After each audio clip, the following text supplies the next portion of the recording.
সকাল থেকে বাড়িতে প্যান্ডেলের কাজ আরম্ভ এবং আমিও কিন্তু স্নান সেরে রেডি। কেন কি বৃত্তান্ত সব কিছু আজকে তোমাদের সঙ্গে শেয়ার করব। স্নান শেষেই আজকে আমার বাড়িতে পুজোর প্রস্তুতি এবং এর মধ্যেই আমার কিন্তু অর্ধেক মেকআপ শেষ। হ্যাঁ, আজকে আমার বাড়িতে মনসা মায়ের পুজো, তো সেই জন্য আমি নিজেকে একটু রেডি করে এবার আমি যাব ঠাকুর আনতে, কারণ খুব তাড়াতাড়ি ঠাকুর এনে বিস্তারিত যা যা কিছু আছে তোমাদের সঙ্গে শেয়ার করছি। ঠাকি কাকু ঢাক বাজানোর আগে নিজেকে মনে হয় একটু রিচার্জ করে নিচ্ছেন। ঠাকুর আনতে যাবার সময় তোমাদের সঙ্গে কিছু কথা বলি। মনসা দেবী হলেন সাপের দেবী এবং বাংলার বহু পরিবারে এই পুজোটি অত্যন্ত গুরুত্বপূর্ণ। আজকে আমরা কেন এই পুজো করব, মা মনসাকে এবং ওনার পূজার পিছনে কি ইতিহাস রয়েছে সেগুলো আলোচনা করব। এইটুকু কথা বলতে না বলতেই দেখো ঠাকুরের এখানে কিন্তু চলে এলাম। সামনেই দুর্গাপুজো, সেটারও কিন্তু প্রস্তুতি পর্ব চলছে। অলরেডি ওনারা ঠাকুরের কাজে হাত দিয়েছেন এবং অনেকগুলো ঠাকুর কিন্তু তৈরিও হয়ে গেছে, তো আমি সেগুলোও একটু দেখে নিচ্ছিলাম। ঠাকুরটাকে নিয়েই টোটোতে উঠিয়ে ঢাক বাজাতে বাজাতে নিজেদের বাড়ির উদ্দেশ্যে রওনা দেওয়া। এই মা মনসা দেবী সনাতন ধর্মের কিন্তু একজন গুরুত্বপূর্ণ দেবী। ওনাকে সাপের দেবী হিসেবে পুজো করা হয়। এই মনসা মায়ের নামের অর্থ হলো ইচ্ছা। মনসা দেবীর প্রধান কাজ হলো সাপের দংশন থেকে মানুষকে রক্ষা করা। উনি শিবের কন্যা এবং তার জন্ম হয়েছে শিবের মন থেকে। উনি একাধারে বিষহরাও, মানে যে কোনো ধরনের বিষকে নিরাময় করতে সক্ষম। তো দেখতে না দেখতেই বাড়িতে চলে এলাম ঠাকুর নিয়ে। এরপরে ঠাকুরকে আমাদের বাড়ির যে আসন সেখানে বসানোর পালা, মাকে বরণ করে নেবার পালা। কলা পাতার একটা সুন্দর আসন তৈরি করে সেখানে মাকে প্রথমে স্থাপনা করা হলো। এরপর আমরা সবাই একে একে মাকে বরণ করে নিয়েছি। যে শাড়িটা পরে আমি গিয়েছিলাম সেই শাড়িটা আমি এর মাঝখানে টুক করে একটুখানি চেঞ্জ করে এসেছি, যাতে মাকে একটা লাল শাড়ি পরে বরণ করতে পারি। এটা আমার খুব মনের ইচ্ছে ছিল এবং সেই ইচ্ছেটা আজ কিন্তু পূরণ হয়েছে। এরপর আমি রেডি হয়ে এসে মাকে বরণ করার পালা। আমাকে আমার মায়েরা বিভিন্ন রকম নিয়ম বলে দিচ্ছিলেন কি করে মাকে বরণ করতে হয়। এটা আমার প্রথম পুজো, মনসা মায়ের পুজো, যেখানে আমি মাকে নিজের হাতে বরণ করছি। তো প্রথমবার এই কাজটা করছি, তো সমস্ত নিয়মাবলী মেনে তারা বড়রা যা বলছেন সেই কথাটা শুনে আমি একের পর এক স্টেপ বাই স্টেপ মাকে বরণ করে নিচ্ছিলাম। মায়ের পা ধোয়ানো, মাকে চুলে তেল দিয়ে দেওয়া, তারপর একটুখানি পান পাতা দিয়ে মাকে বরণ করা, সব কিছুই আমার কাছে একেবারেই নতুন মনে হচ্ছিল। শাস্ত্র অনুযায়ী মা মনসা দেবীকে সাদা পোশাকে এবং হাতে সাপ নিয়ে কল্পনা করা হয়। ওনার পূজা মূলত নাগপঞ্চমী বা শ্রাবণ মাসের দিকে হয়, তবে আমরা আজকে ভালো একটা দিন দেখে এই পুজোটা কিন্তু বাড়িতে করছি।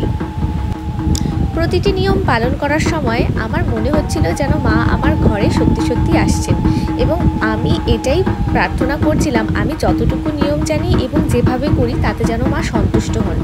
যেরকমভাবেই করি না কেন কিছুটা ভুল ত্রুটি তো থাকেই, সেই সমস্ত ত্রুটি মেনেই কিন্তু বা সেই সমস্ত ত্রুটি স্বীকার করেই আজকে মাকে বরণ করার পালা।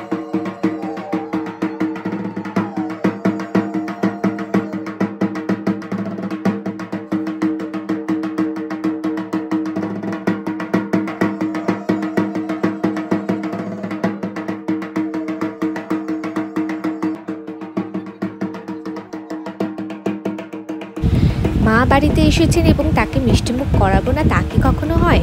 তো মায়ের মুখে একটুখানি মিষ্টি তুলে দেওয়ার পালা, এবং স্ববাহনে মানে এবং তার বাহনদেরও কিন্তু আমি অল্প অল্প করে মিষ্টি মুখে তুলে দিয়েছি। এবং এটাই কিন্তু পুজোর নিয়ম হয়, বরণ করার সময় এসব নর্মালি সবাই করে থাকেন। তো আমিও বড়দের কথা মতো সেই সমস্ত কাজগুলো কমপ্লিট করে নিয়েছি।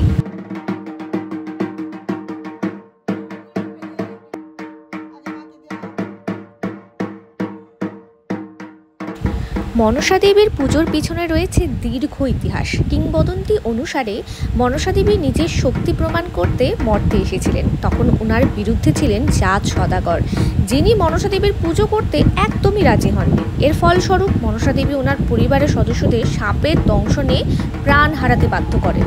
শেষে জাত সদাগর বাধ্য হয়ে মনসার পুজো করেন এবং তখন মনসা দেবী ওনার পরিবারকে জীবিত করে তোলেন।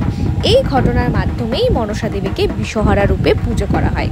সাধারণত বিভিন্ন গ্রাম বাংলাতে এই পুজোর চল বেশি এবং বর্ষাকালেই কিন্তু মূলত এই পুজোটা করা হয়। তারপর একে একে আমি পাখার হাওয়া করে মাকে গরমের মধ্যে একটু ঠান্ডা করেছি এরপর ধূপ দেখিয়ে প্রদীপ দেখিয়ে মাকে নিজের আসনে প্রতিষ্ঠিত করার পালা ছিল। শুধু আমি নই, আমার বাড়ির যারা বড়রা ছিলেন, আমার মা, আমার শাশুড়ি মা এবং সঙ্গে আমার মাসি শাশুড়ি, ওনারাও কিন্তু মাকে একে একে বরণ করেছেন। এবং আসলে বাড়িতে যারা থাকেন তারা প্রত্যেকেই মাকে বরণ করে বাড়িতে তোলেন, এটাই সাধারণত নিয়ম হয়ে থাকে। তো একে একে সেই নিয়মগুলো পালন করার পর মাকে তার আসনে বসানো হয়েছিল।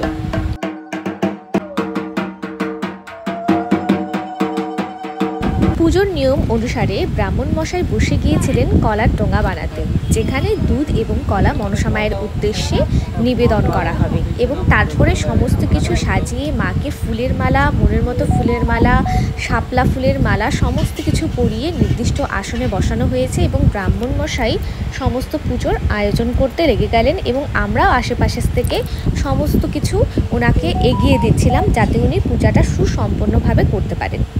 এই পূজার প্রধান উদ্দেশ্যই হলো সাপের দংশন থেকে রক্ষা পাওয়া।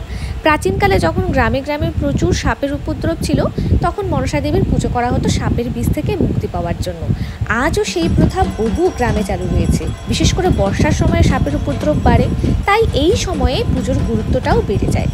এই পূজা শুধুমাত্র সাপের ভয় থেকে মুক্তি পাওয়ার জন্য নয়, এটি ফসলের জন্য, পরিবারের শান্তি ও সমৃদ্ধি, এই সব কিছুর জন্যই কিন্তু করা হয়। তো আমরাও একে একে এবার মাকে চালন বাটি দিয়ে ঠাকুরমশাই একটুখানি বরণ করে নিলেন, তাকে আরতি করলেন। বিভিন্ন রকম নিয়ম অনুসারে পুজোটা কিন্তু করা হচ্ছিল।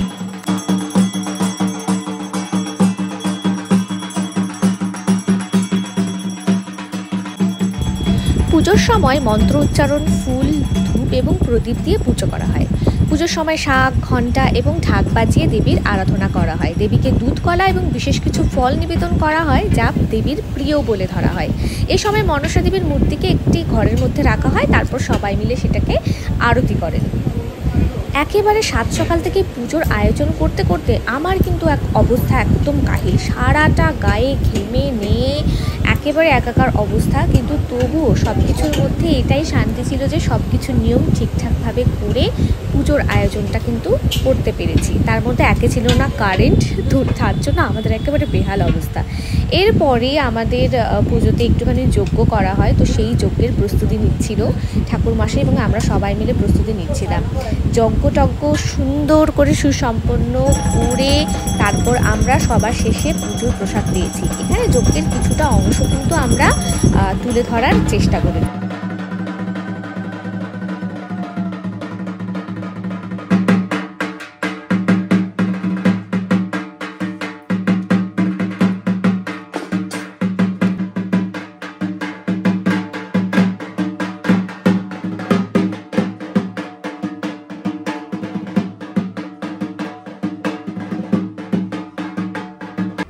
এই পূজা কেবলমাত্র দেবীকে সন্তুষ্ট করার জন্য নয়, এটি আমাদের নিজেদের মধ্যে শান্তি ও ভালোবাসা বজায় রাখারও এক প্রথা। এই পূজা আমাদের সকলের মধ্যে একতার প্রতীক। মনসা পূজা আমাদের সংস্কৃতির একটি গুরুত্বপূর্ণ অংশ।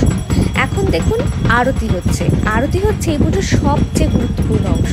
আরতির মাধ্যমে দেবীকে সর্বোচ্চ সম্মান জানানো হয়। আমরা মনে করি যে আরতির মাধ্যমে দেবী আমাদের সব দুঃখ দূর করবেন এবং আমাদের ওপর আশীর্বাদ বর্ষিত করবেন। পুজো শেষে দুধ, কলা ভাসানোর জন্য আমার মা এবং আমার শাশুড়ি মা কিন্তু নদীতে গিয়েছিলেন। সেখানে আমি আর যাইনি, সারাদিন পর এত পরিশ্রম। এদিকে আবার প্রসাদও রান্না হচ্ছিল, সবাই যাদের নিমন্ত্রণ করা হয়েছে তারা যেন সঠিকভাবে প্রসাদ পান সেই ব্যবস্থাও কিন্তু করা হচ্ছিল। মনসা পূজা শেষ হওয়ার পর আমার এই দশা, প্রায় 10:30, রাত্রি 10:30টার সময় ফ্রি হয়েছি। তো তোমাদের সঙ্গে যা পারলাম শেয়ার করলাম। তোমাদের যদি এই ভিডিওটা ভালো লাগে তাহলে প্লিজ আমার এই চ্যানেলটিকে একটুখানি সাবস্ক্রাইব করে দিও এবং আমার এই ফেসবুক পেজটিকে একটুখানি ফলো করে দিও। তোমাদের সঙ্গে কিন্তু বিভিন্ন ভিডিও নিয়ে আমি কিন্তু আবার দেখা করতে আসবো। তো একটুখানি লাইক করে দিও যদি ভালো লাগে। তোমাদের সঙ্গে পরবর্তী ভিডিওতে দেখা হচ্ছে।